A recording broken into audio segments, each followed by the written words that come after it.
What if the person who hurt you most was also the one who saved you, and they never told you? This is the kind of question that can break a person, or set them free, and this story shows that even the longest wait for the truth can be worth every painful second.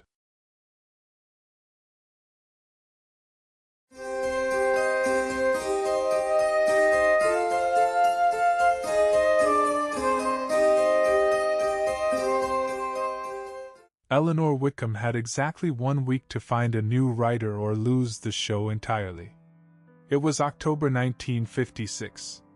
The studios of WBOS sat above a dry cleaner on Boylston Street, and the smell of steam and chemicals drifted up through the floor every afternoon.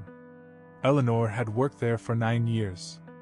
The last 3 without her husband. The show Voices from the Commonwealth had been Robert's idea, his voice, his vision. After he died, she had kept it alive through stubbornness and grief and the particular kind of determination that has nowhere else to go. Now the lead writer had quit without notice, the fall sponsor was threatening to pull funding, and her station manager had given her 7 days to prove the program could survive without a complete overhaul. The man who walked in on Tuesday morning said his name was Daniel Cross. He had a worn leather portfolio, a firm handshake, and the look of someone who had learned to seem unremarkable on purpose. He was perhaps 40, with gray already at his temples and eyes that moved across her office like he was memorizing it. He said he had heard she needed a writer. He said he worked quickly and asked for nothing unusual in return. Eleanor hired him on a Thursday. By Friday, he had written the strongest opening segment the show had aired in 2 years. She told herself it was purely professional. She told herself that for about 3 weeks. They fell into a rhythm without deciding to. He arrived before anyone else and left after the last broadcast. She brought 2 cups of coffee from the cart on the corner because it was efficient, not because she had started to notice the way he held a pencil. He asked questions about Robert's original vision for the show, and she answered carefully, the way she had learned to talk about her husband, with precision and controlled warmth, and a door she kept most of the way closed. He listened as though every word was worth writing down. Boston in autumn had a particular quality of light, low and amber, that came through the studio windows in the late afternoon and made everything feel slightly more significant than it was. Eleanor was aware of this. She was also aware that she was a widow of 38 who had not allowed herself to want anything uncomplicated in a very long time. The complication arrived in November, from a man named Gerald Fitch. Fitch worked for one of the national sponsors and had the careful, pleasant manner of someone who delivered bad news as a profession. He came to the station unannounced, sat across from Eleanor in her office, and slid a photograph across the desk. It was Daniel. Or rather, it was not Daniel. The name printed beneath the photograph was Thomas Reed, former playwright. Formerly of the Group Theater in New York. Formerly a name attached to a congressional investigation 3 years earlier. Blacklisted in 1953.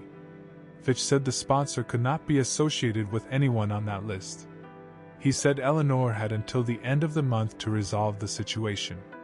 He said this with the smooth regret of someone who had said similar things many times and had long since stopped feeling them.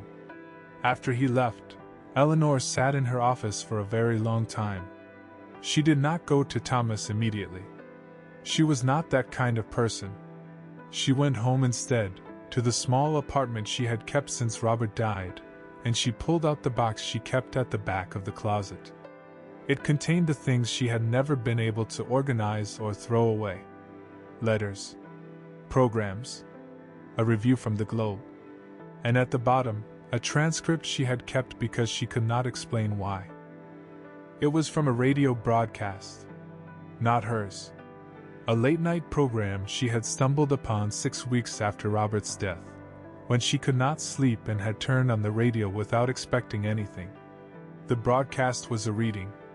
A piece of writing about grief that was so precisely observed, so free of sentimentality, that she had sat on her kitchen floor and listened to the whole thing and then, for the first time since the funeral, cried in a way that felt like relief rather than collapse. She had never known who wrote it. She had written to the station and received no response. Now she looked at the name on Fitch's photograph. Thomas Reed.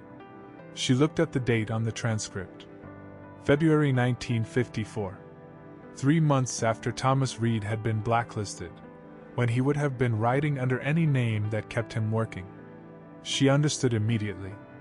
And then she understood the second thing, which arrived a moment later like a door opening onto a room she had not expected. If Thomas Reed had written that broadcast in 1954, he had also been writing in 1952. And 1952 was the year a series of anonymous articles in a Boston political journal had exposed financial irregularities at WBOS. Irregularities linked to Robert Whitcomb. The scandal that had shadowed the last year of Robert's life and that Eleanor had spent 3 years quietly, furiously refusing to discuss. She did not sleep that night. In the morning, she asked Thomas to stay after the others left. She put the photograph on the desk between them. She watched his face and saw something she had not expected, not fear, but a kind of stillness. The stillness of someone who has been waiting for a specific moment, and has finally arrived at it. She asked him why he had not told her. He said he had been afraid she would not give him a chance if she knew. He said he had taken the job partly because he needed the work and partly because he had followed her career for years and believed the show was worth saving. He said he had told himself those were the only reasons. She asked about the broadcast from February 1954. He went very quiet. Then he said yes. He said he had written it under a borrowed name for a station in Providence. He said he had not known it reached her. He said that when he finally found out, when a colleague mentioned it months later, he had not known what to do with that information. She asked about the articles? About Robert. This was the hardest moment. She watched him decide to answer truthfully, watched him choose it. He said that what was in those articles was true. That he had not written them to harm Robert personally. That he had believed the public had a right to know how certain stations were managing their sponsor relationships. That he had not understood, until it was too late, how the exposure would land on a man who was already ill. He said he had carried that ever since. Eleanor stood up and walked to the window. Below, Boylston Street moved in its ordinary morning way. She had lived with 2 versions of Robert for 3 years, the man she loved and the man the articles had described. She had never been able to put them together into one person she could fully grieve. She asked Thomas to leave for the day. He left without arguing. Fitch called on Thursday. He wanted her decision. Her station manager called on Friday. He said the sponsor's concern had reached him. He said that if Eleanor publicly confirmed that Daniel Cross was Thomas Reed, the sponsor would walk. He said that if she said nothing and it came out later, the station's credibility was finished. He said he was sorry, but the program might need to be retired. He said this with genuine regret, which somehow made it worse. Eleanor understood the geometry of the problem. She could protect Thomas by staying silent and lose the show anyway when the truth surfaced. She could distance herself from Thomas publicly and preserve the funding. Or she could do something the station manager had not offered as an option, because it had not occurred to him that she would consider it. She called Thomas that evening. She asked him one question: if he could do it over, would he write the articles again? He said, "I would write them differently. I would find a way to report the truth without making one man carry all of it. But I would not stay silent."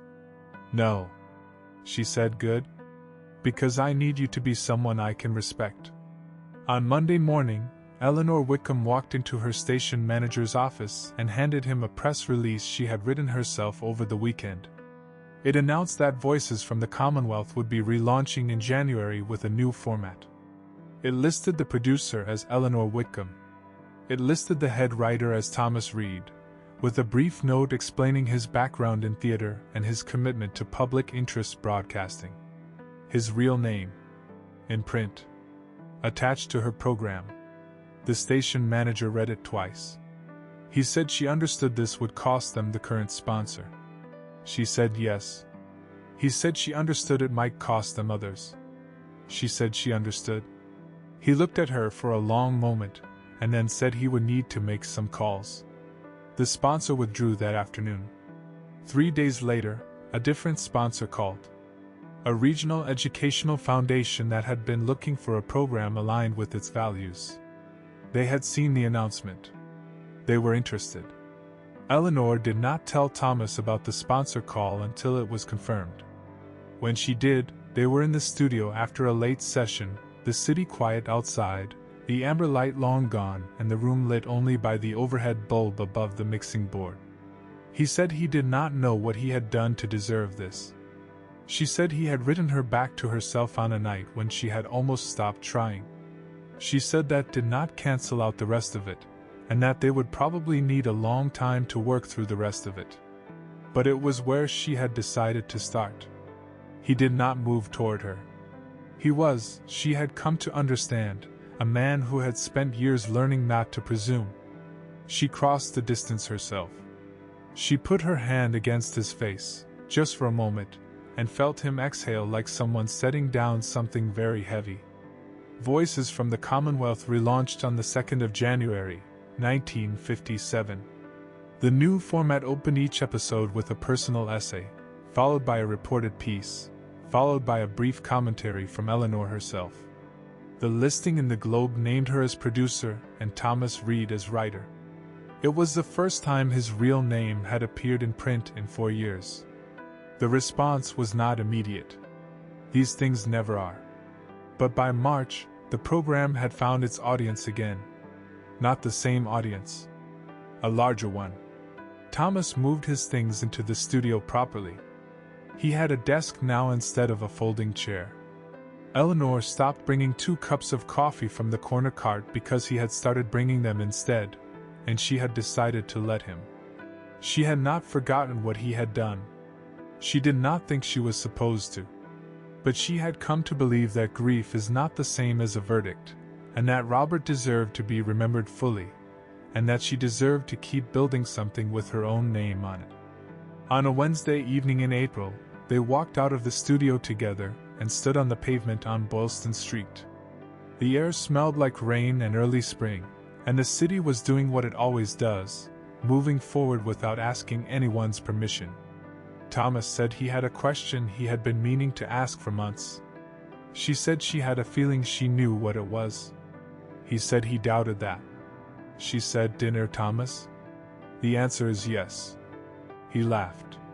She had not heard him laugh like that before, fully and without calculation. She filed it away carefully, the way she had always kept the things that mattered, not in a box at the back of a closet, but in the part of herself she planned to use.